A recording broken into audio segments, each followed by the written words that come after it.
हमारा सवाल है कि write a program in Java to print palindrome number up to 50। हमको आज ये बताना है कि जो 50 तक पैलिंड्रोम नंबर है उसको हमें आज प्रिंट करना है। अगर आपने मेरा पिछला वीडियो देखा होगा तो मैंने आपको बताया था कि पैलिंड्रोम नंबर कैसे चेक करते हैं। अगर कोई नंबर हमको दिया जाता है तो हम कैसे चेक करेंगे कि वो नंबर पैलिंड्रोम है कि नहीं है।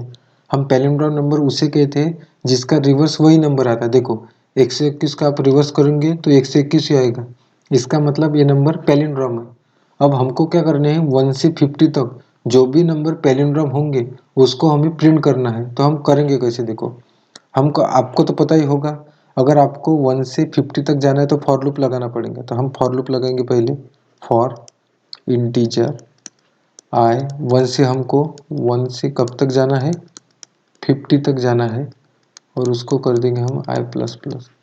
फिर हमारा लॉजिक यहाँ लगेगा मेन। फॉर लूप में कैसे लगेगा, देखो हम क्या करेंगे, पहले ये जो आई की वैल्यू है ना वो एक एन वेरिएबल को दे देंगे। क्यों देंगे मैं आपको बताता हूँ। आप क्या करना, पहले आई की वैल्यू एन को दे देना, क्योंकि हमको फिर हमारा जो एन है वो कभी भी 0 से ग्रेटर होना चाहिए।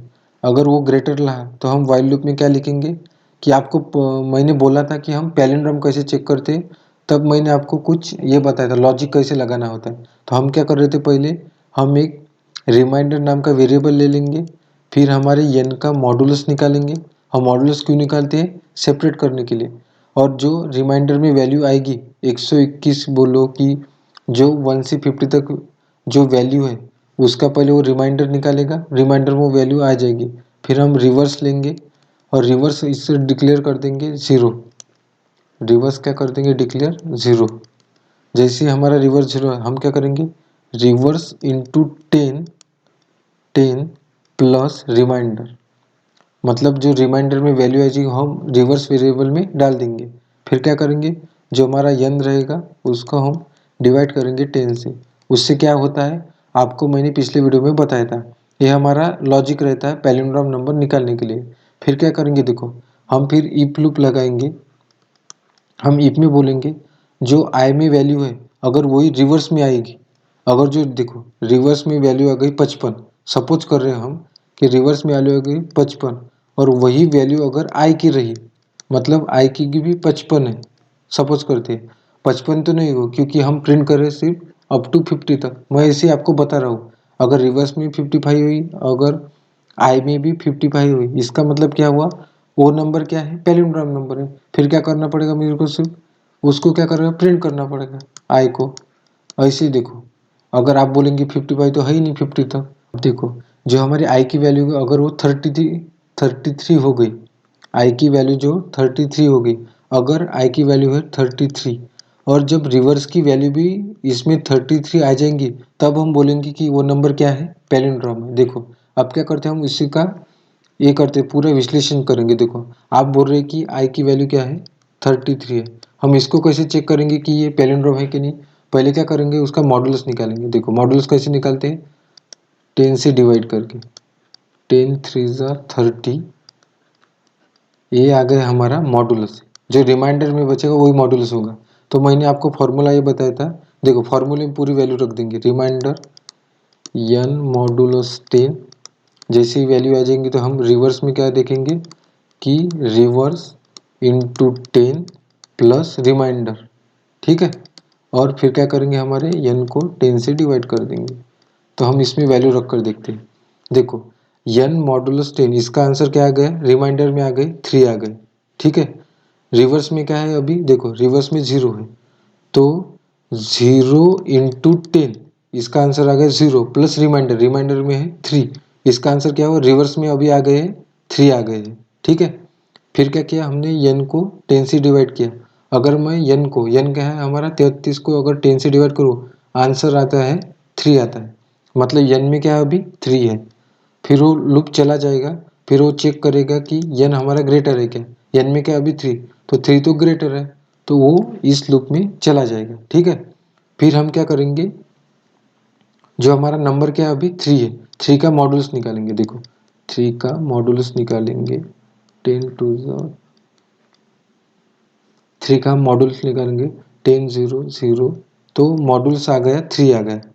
देखो मॉडुलस की वैल्यू कौन सी आ गई, 3 आ गई। तो मॉडुलस की वैल्यू अभी 3 आ गई। तो रिमाइंडर में क्या था, पहले रिमाइंडर में 3 था, ठीक है। तो हमारी मॉडुलस की वैल्यू भी अभी भी 3 आई है, तो हमारा रिमाइंडर अभी भी 3 ही है। फिर रिवर्स क्या था हमारा, पहले रिवर्स इंटू 10, रिवर्स में वैल्यू आ गई थी 3 आ गई थी, ठीक है ठीक है। तो 3 इंटू 10 30, और हमारा रिमाइंडर आ गया 3। इसका मतलब क्या हुआ, अब रिवर्स में वैल्यू आ जाएगी 33, ठीक है। फिर n क्या हुआ, n की वैल्यू 10 से डिवाइड करनी, 10 से डिवाइड करें तो वो आएगी 0। इसका मतलब अब n की वैल्यू बन गई है 0।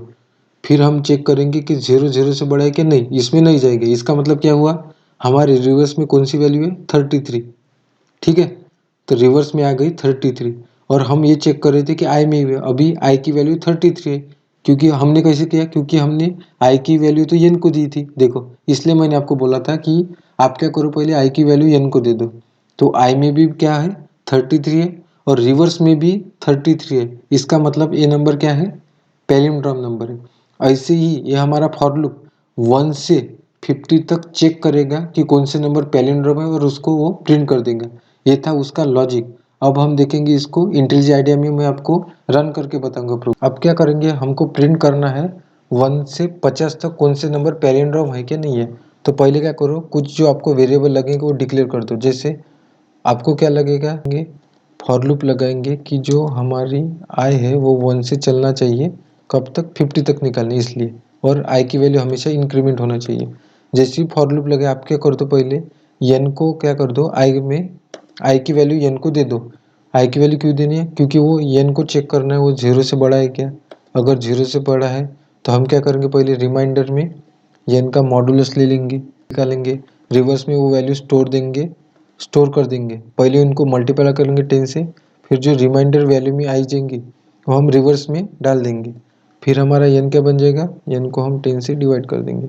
जैसे ये लॉजिक लगा है, फिर हम क्या चेक कर सकते हैं, अगर जो वैल्यू आएगी वही अगर आई के साथ मैच होती है तो हम क्या बोल देंगे कि वो नंबर क्या है, हमारा पैलिंड्रोम है, हम उसको प्रिंट कर देंगे। तो सपोज करो कि मैंने आपको बताया था, अगर आप सपोज एग्जांपल ही बताओ कि वो 33 आ गया रिवर्स में। अब जब उस फिर लूप हमारा घूमेगा तो रिवर्स में क्या होगा, नई वैल्यू होनी चाहिए। तो वही 33 होनी चाहिए कि नहीं होनी चाहिए, इसलिए क्या करो, आप रिवर्स को आप 0 कर दो। हमने रिवर्स को 0 क्यों किया है, आप सपोज करो कि आई की वैल्यू 33 है, रिवर्स की भी 33 आएगी। इसका मतलब क्या हुआ, वो नंबर प्रिंट हो जाएगा 33। तो आप बोलो कि रिवर्स में 33, फिर आपको लगेगा कि नहीं, अब क्या होनी चाहिए, आई में 34 आनी चाहिए। तो आपको क्या करना पड़ेगा, रिवर्स फिर से 0 करना पड़ेगा।